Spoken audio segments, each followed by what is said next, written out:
Oi, gente, tudo bem com vocês? Comigo tá tudo bem. Meu nome é Kelly. Hoje a gente vai estar aqui com a aulinha dos conjuntos numéricos, né?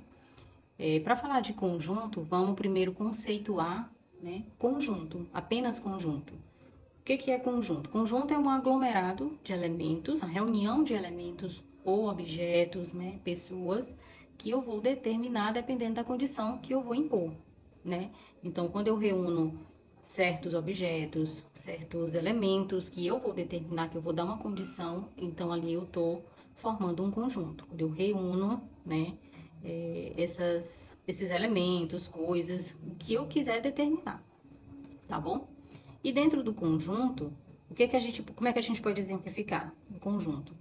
De forma geral, eu posso ter o conjunto de canetas, posso ter conjunto de lápis, conjunto de caderno, conjunto de bolsas, né? Então, eu estou determinando o que, que eu quero dentro daquele conjunto. Vocês estão percebendo, né? E com conjuntos numéricos é a mesma forma, ele também é um tipo de conjunto, entendeu? E aí, os conjuntos numéricos são formados, né, obviamente, pelos números. Mas esses números, eles são representados de formas diferentes. Então, como eles são representados de várias formas, a gente pode representar os nossos números, aí a gente tem também vários tipos de conjuntos numéricos, né?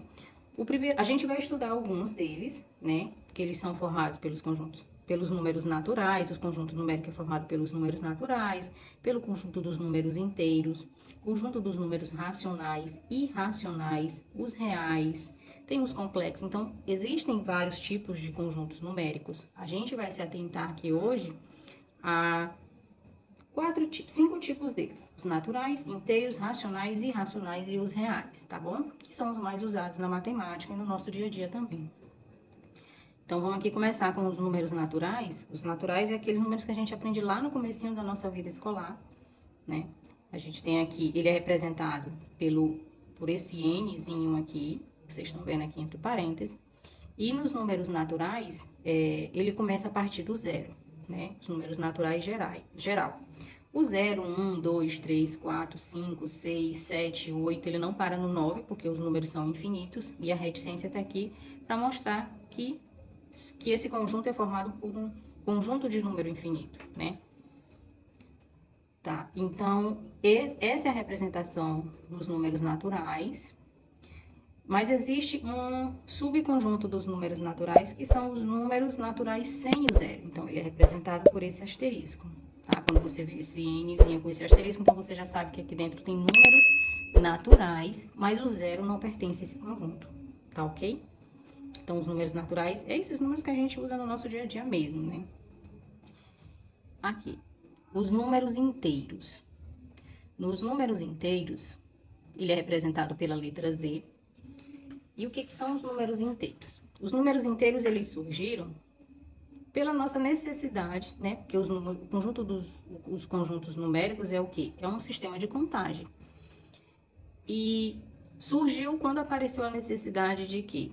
De compra, venda, né? De comercialização. Então, eu tenho um valor X, mas o meu valor Y que eu estou devendo, ele é um valor maior do que o que eu tenho. A gente já estudou isso aí lá naquela aulinha de subtração dos números naturais, né?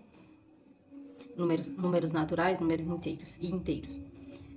Então, nos números inteiros, ele é representado também pelos números negativos, que lá nos naturais não entra, né, os números negativos. Mas aqui nos números inteiros, ele existe a representação com os números negativos também.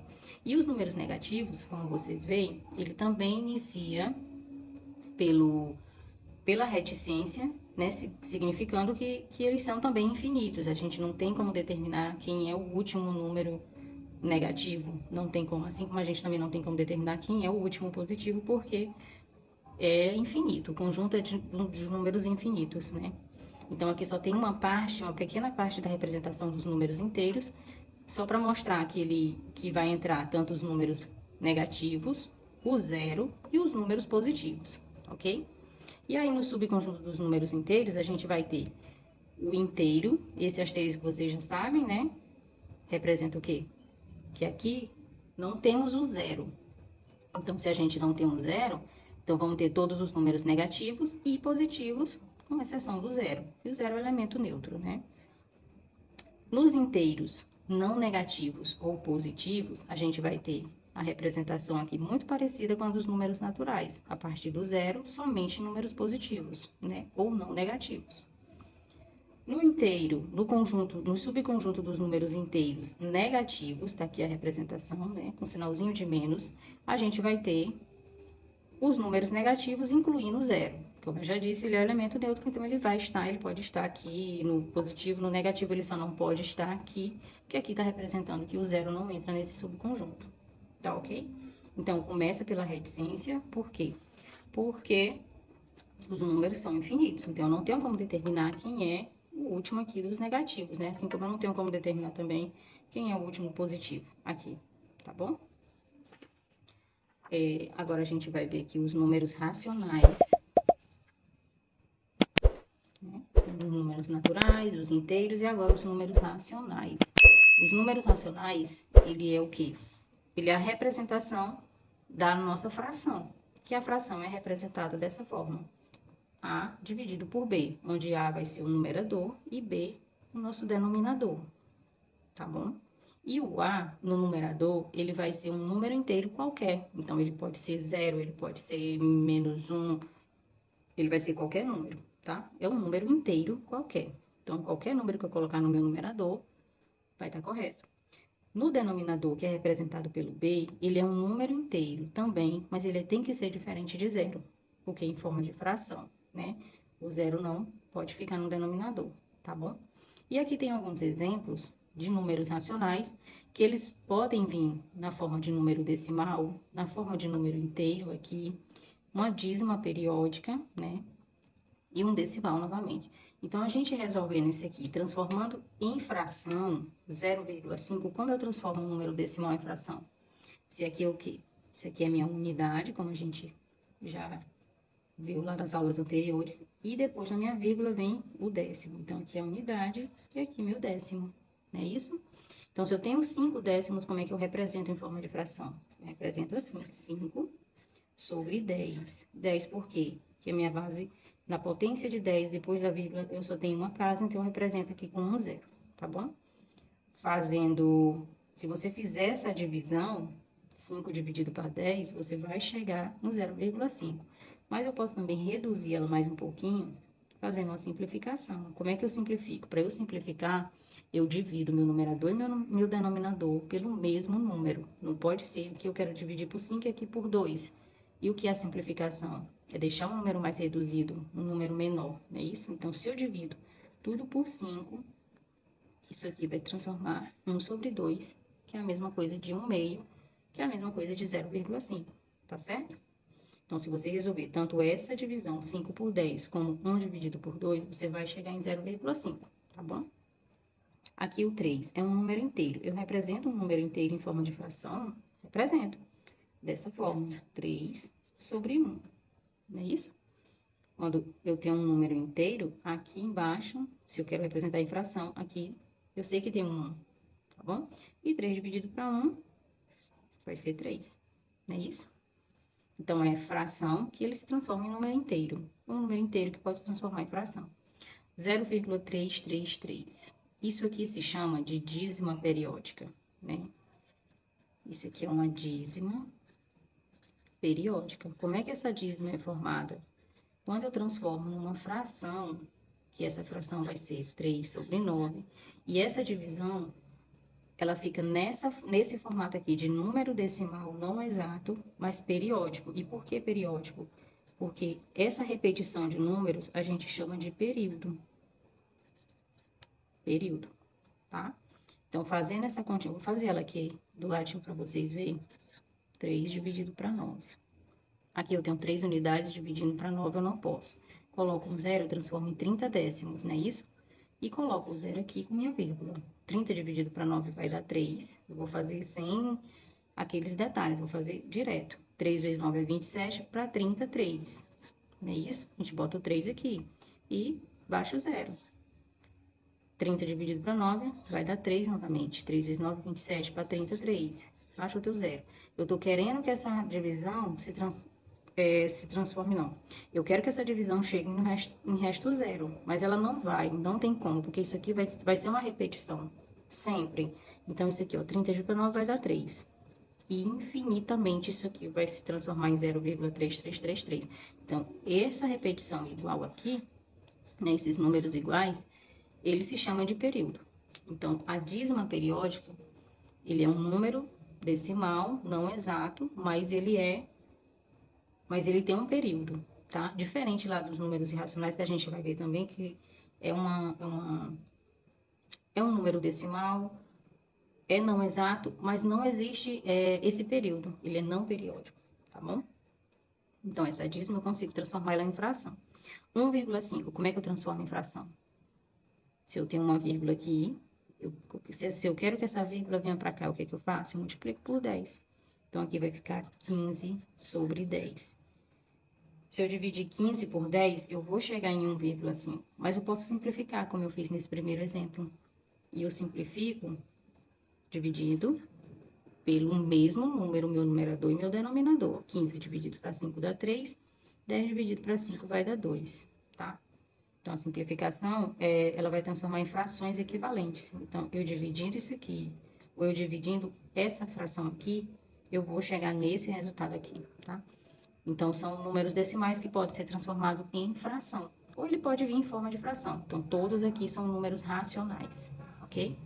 Agora, vamos ter aqui os números irracionais, que é simbolizado pelo i. Aqui no números racionais vocês viram, né? Que ele é simbolizado aqui pela letra Q, tá bom? E os irracionais pela letra I, tá?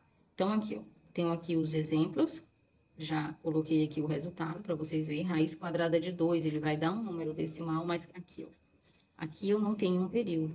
Aqui existe um número decimal que não se repete, como no exemplo anterior da dízima periódica. Então, isso aqui não é uma dízima periódica, tá bom?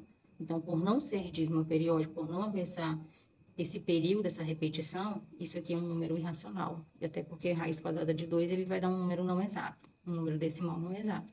Então, tudo que é um número decimal não exato e que não forma um período, são os números irracionais. Raiz quadrada de 3, raiz quadrada de 11 e o famoso π, né? O π, que tem esse resultado aqui que é muito conhecido, né, da matemática, não é isso?